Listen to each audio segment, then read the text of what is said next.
Hi everyone. So this is Asta Sinha, Agriculture Field Officer, Indian Bank, and today we are going to discuss about the strategies of preliminary examination because of course prelims AFO की form आ चुकी है and 21st शायद उसकी last date थी but अभी date extend हुई है from 21 to 28th of the August. जिन्होंने भी फॉर्म डाला है उन्हें प्रॉपर स्ट्रैटेजी के साथ प्रिपरेशन करना चाहिए और फर्स्ट अटैम्प्ट में AFO निकालने की कोशिश करनी चाहिए। It's not a very big deal.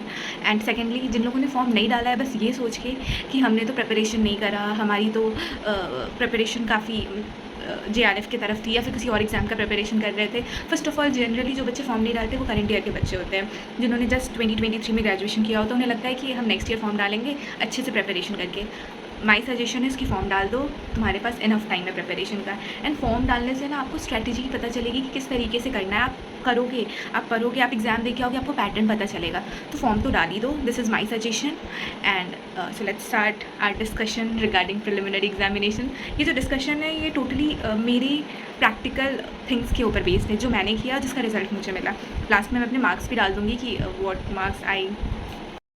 Okay fine. So ये जो डिस्कशन आज होने वाली है प्रीलिम्स की, ये टोटली मेरे स्ट्रैटेजीज़ और जो मैंने फॉलो किया और जो मैं फ़ील करती हूँ। बहुत कुछ ऐसा होता है ना जो आप फॉलो नहीं करते हो, जो आपको लगता है कि अच्छा यहाँ पे तो बस इतना ही फॉलो करती तो हो जाता।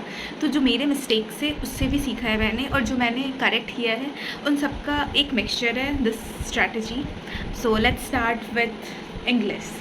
आई डोंट नो लोगों का ये सबसे बड़ा डर क्यों होता है। इंग्लिश बहुत सारे लोगों का होता है बट मेरे अकॉर्डिंग इंग्लिश एक तो आपका 0.5 मार्क्स का होता है। मतलब सबसे पहले जिनको नहीं पता हो मैं बता दूं कि ये प्रीलिम्स एग्जामिनेशन 125 मार्क्स का होता है, जिसमें reasoning is of 50 marks, quant is of 50 marks and English is of 25 marks. मुझे ज़्यादातर लोगों ने बोला है कि उनका जो प्रीलिम्स का सिलेक्शन रुकता है वो ओनली बिकॉज ऑफ इंग्लिश रुकता है। तो उन लोगों को मैं कहना चाहूँगी कि जिनका भी इंग्लिश के बेसिस पे सिलेक्शन रुकता है ना, वो पहले तो अभी उनके पास टाइम है। ये जो सितंबर अक्टूबर है ना, this is the time to work on your weaknesses. अगर आपकी वीकनेस इंग्लिश है अभी उसको ज़्यादा टाइम दो, आप जितना हो सके रीडिंग कॉम्प्रिहेंशन लगाओ, क्योंकि आपको पता है एट द एंड 2 से 3 रीडिंग कॉम्प्रिहेंशन ही आते हैं। 50 क्वेश्चन में एटलीस्ट 50% पार्ट तो रीडिंग कॉम्प्रिहेंशन का ही होता है। तो अगर आपका रीडिंग कॉम्प्रिहेंशन भी बहुत स्ट्रांग हो जाएगा, आप कट ऑफ तो निकाल ही लोगे ना। प्रीलिम्स में आप ज़्यादा नंबर ला के आपको क्या ही करना है। प्रीलिम्स तो वैसे भी क्वालिफाइंग बहुत सारे ऐसे यूट्यूब चैनल है जो लास्ट के मंथ में ऐसे दिसंबर में, स्पेशली दिसंबर में रोज़ मॉक प्रैक्टिस करवाते हैं। आप वो सारे मॉक्स दो, आप सबके मॉक्स तो आपको पता है जो AFO एग्ज़ाम होता है उससे पहले IBPS PO एग्ज़ाम होता है, RRB PO एग्जामिनेशन होता है, IBPS क्लर्क होता है, RRB क्लर्क होता है। इन सब का ना भर भर के मॉक्स आते रहता है यूट्यूब पे। आप आराम से सारा मॉक्स दे सकते हो। और ये एक्चुअली जो ये यूट्यूब पे आता है ना वो सामने में ही सॉल्व करवाते हैं, सामने में एक्सप्लेन करते हैं। तो इसमें आपको 45 मिनट्स का उनका क्लास होता है। कहीं पे आपको डाउट होगा तो आप रुक भी जाओगे तो 1-1 घंटे में ख़त्म हो जाएगा। तो अगर आपकी इंग्लिश वीक है तो according to me practice more, this is the time to work on your weakness. Next आते हैं my favourite topic that is reasoning. According to me reasoning is a scoring subject but last कुछ year से ऐसा reasoning आ रहा है ना, ऐसा reasoning आ रहा है कि लोगों का हवा टाइट हो जा रहा है। But still I love reasoning.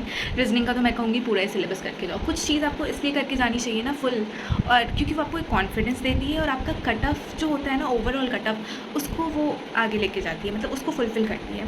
तो रीजनिंग मेरा तो बहुत ही फेवरेट है। बट जिनको अगर वीक लगता है तो उनको मैं कुछ टॉपिक बोल सकती हूँ जो वो ज़्यादा फोकस करे, जो आता ही है। जैसे सिलोगिज्म एक तो बहुत इजी है और क्वेश्चन 3-4 आ ही जाते हैं। तो सिलोगिज्म कर लो, इनइक्वालिटी कर लो, ब्लड रिलेशन कर लो, डायरेक्शन एंड डिस्टेंस कर लो। These are very easy topic. पहले ना आप ये सारे कर लो, जब पेपर मिले ना आपको, मतलब जब मॉक्स दो, अभी तो पेपर में तो बहुत टाइम है, जब मॉक्स दो ना तो कोशिश करो ये जो सिंपल चीज़ होते हैं ना इनको पहले कर लो ताकि आपका 1 मार्क्स अचीव हो जाए। उसके बाद सिटिंग अरेंजमेंट या फिर पजल्स वगैरह पे जाओ, क्योंकि पजल जो है ना या तो सॉल्व हो जाएगा या नहीं सॉल्व होगा तो बहुत टाइम लेके जाएगा। और ये गलती मैंने करा था। एक पज़ल था सिटिंग अरेंजमेंट का पज़ल था जिसमें नॉर्थ साउथ दोनों डायरेक्शन में बैठना था और वो लग रहा था अब सॉल्व हो गया बट वो सॉल्व नहीं हुआ एट दैट। फिर मुझे छोड़ के आगे बढ़ना पड़ा बट एटलीस्ट 5 मिनट मैंने उसमें वेस्ट किया था। तो रीजनिंग ईजी चीज़ है बट क्वेश्चन आजकल बहुत टफ आ रही है। तो सबसे पहले आप जो रीजनिंग के छोटे चीज़ होते हैं ना, इनइक्वालिटी, सिलोगिज्म वगैरह, इन सबको कर लो, फिर सिटिंग अरेंजमेंट पे जाओ और प्रैक्टिस बहुत करो। प्रीलिम्स ना बस प्रैक्टिस का खेल है, स्पीड बढ़ाओ, जितना ज़्यादा से ज़्यादा क्वेश्चन अटैम्प्ट कर पाओ उतना ज़्यादा अटैम्प्ट करो, मॉक्स दो जितना ज़्यादा दे सकते हो। और रीजनिंग का अगर आपका थोड़ा भी अच्छा है तो पूरा सिलेबस करके जाओ। रीजनिंग में कुछ भी छोड़ने नहीं बोलूँगी मैं, क्योंकि रीजनिंग एक तो छोटा सा यार, 1 महीने में पूरा रीजनिंग का सिलेबस कंप्लीट हो जाएगा। सो रीजनिंग के लिए इतना ही। Okay fine. So let discuss about quant.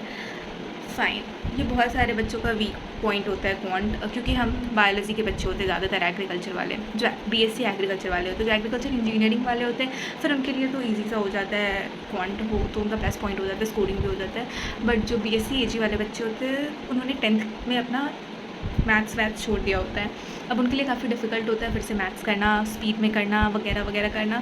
तो एक तो क्वांट का सिलेबस बहुत वास्ट है, आप सारा कुछ मत करो मेरे अकॉर्डिंग, पहले तो प्रैक्टिस करो, प्रैक्टिस टाइम सब कुछ कर लो, बट अगर आपको सिलेबस कवर करना है या फिर जब मॉक्स लो ना, तो आपको समझ में आना चाहिए, आपको समझ में आ जाएगा। 50 क्वेश्चन में ना अगर आप 20 क्वेश्चन भी बना के आ जा रहे हो ना, आप इंटेलिजेंट हो, मैं सच बता रही हूँ। अगर 50 में 20 क्वेश्चन भी कोई बंदा अटैम्प्ट कर ले रहा है ना मॉक्स में, और वो मॉक्स का लेवल स्टैंडर्ड है, बहुत सारे ऐसे प्लेटफॉर्म होते हैं जहाँ पे मॉक्स का लेवल थोड़ा इजी होता है, नहीं जो प्रॉपर IBPS की मॉक का लेवल होता है, एग्ज़ाम का लेवल होता है, उस लेवल का अगर कोई मॉक दे रहा है, 20 question is enough. Cut off कितनी जाती है? 6 से 7 नंबर सेक्शनल कट ऑफ जाते हैं। आप अगर 10 भी करके आते हो ना, आप तो निकल गए ऐसे ही। बट क्वांट के लिए एक चीज़ जो मैं बोलना चाहूँगी, 3 DI आते हैं, रोज़ एक DI प्रैक्टिस करो। एक DI में 6 क्वेश्चन होते हैं, अगर आप एक DI भी कर लोगे ना, तो आप कट ऑफ से निकल जाओगे। तो DI रोज़ प्रैक्टिस करो, और उसके अलावा जो सिंप्लीफिकेशन और अप्रॉक्सीमेशन होता है ना, वो अटेम्प्ट करो, वो प्रैक्टिस करो। क्वांट के लिए 4-5 टॉपिक होते हैं मेरे अकॉर्डिंग। एक तो DI, क्योंकि DI 3 से 4 DI होता है एक पेपर, मतलब 50% सिलेबस है DI का, तो उसमें कोशिश करो, DI टाइम टेकिंग होता है कि एक DI तो अटेम्प्ट कर ही लो। उसके अलावा सारे सिंप्लीफिकेशन के क्वेश्चन करो, अप्रॉक्सीमेशन के क्वेश्चन करो, इक्वेशंस के क्वेश्चन करो, ये सब ईजी चीज़ है, बहुत ईजी टॉपिक है। उसके बाद भी अगर आपके पास टाइम है तो आप एलिगेशन एंड मिक्सचर के पास जाओ, फिर प्रॉफिट एंड लॉस वगैरह या कंपाउंड इंटरेस्ट, सिंपल इंटरेस्ट, इन सब के पास जाओ। मेंसुरेशन आप नहीं भी करोगे ना तो भी चलेगा, एक तो मेंसुरेशन के क्वेश्चन आपको मिलेंगे नहीं, 50 क्वेश्चन में कहाँ छुप के बैठे होते हैं, और मिलेंगे भी ना तो समझ नहीं आएगा, या जो भी, मतलब कुछ चीज़ आप छोड़ सकते हो। Quant is all about DI, equation, simplification, these topics only, तो बस इस पर ज़्यादा फोकस करो। So this is about strategy of preliminary examination. इसके अलावा जो टॉपिक्स और सिलेबस से हट के एक स्ट्रैटेजी मैं बताने वाली हूँ। प्रीलिम्स एग्जामिनेशन टफ़ होता है, नो वंडर टफ़ होता है, लोगों को डर लगता है, मुझे भी लगता था, बट पॉइंट ये है ना कि आप देखो कट ऑफ कितनी जाती है, 17.5 number. Exam is tough, paper is tough, but point is ना, आपको ना क्वेश्चन करना आना चाहिए। बहुत सारे ऐसे बच्चे होते हैं ना जो पैनिक हो जाते हैं, उनसे 4, 5, 6, 7, 8 क्वेश्चन लगातार नहीं बना, वो पैनिक हो जाते हैं, इसके कारण उनका सेक्शनल कट ऑफ या प्रीलिम्स रह जाता है। आपको ना सबसे इंपॉर्टेंट, इसलिए मैं बोल रही हूँ मॉक दोगे ना, आपको आइडिया हो जाएगा कि अच्छा ये तो क्वेश्चन बनने ही वाले नहीं है। आपको चुन के क्वेश्चन बनाने पड़ते हैं, मतलब आप 4, 5, 6 क्वेश्चन नहीं बनाओगे, फिर 1-2 क्वेश्चन बनेंगे, फिर उसके बाद 10 क्वेश्चन ना बने, फिर 2-4 क्वेश्चन बने। तो इसके लिए अपना माइंड प्रिपेयर रखो। जो प्रीलिम्स एग्जामिनेशन होता है वो आपके पेशेंस का टेस्ट होता है, टफ़ होता है, बट कट ऑफ इतनी कम जाती है। उसके लिए पैनिक नहीं होना है, प्रॉपर स्ट्रेटजी बना के प्रिपरेशन करनी है, एंड बस इतना काफ़ी है यार, उतना लोड मत लो, पॉजिटिवली पढ़ो, प्रैक्टिस करो। प्रैक्टिस इज़ वेरी इंपॉर्टेंट, क्योंकि एक्चुअली में स्पीड का खेल है ये सारा, आपको पता नहीं चलेगा 40 मिनट्स कब ख़त्म हो गए और आप 10-15 क्वेश्चन ही बना पा रहे होते हो। तो स्पीड पे वर्क करो। क्वेश्चन अगर ना आए ना तो 4 सेकंड मत लो उसको छोड़ने के लिए, 1 सेकंड में स्किप करके आगे बढ़ो, क्योंकि अगर आपके पास टाइम बचेगा आप वापस आके उस क्वेश्चन को बना सकते हो, बट आपके पास अगर टाइम नहीं बचा तो शायद पीछे में कोई इतना ईजी क्वेश्चन हो कि 2 सेकंड में बन जाए, वो भी नहीं बन पाएगा। स्किप करना is important in prelims examination.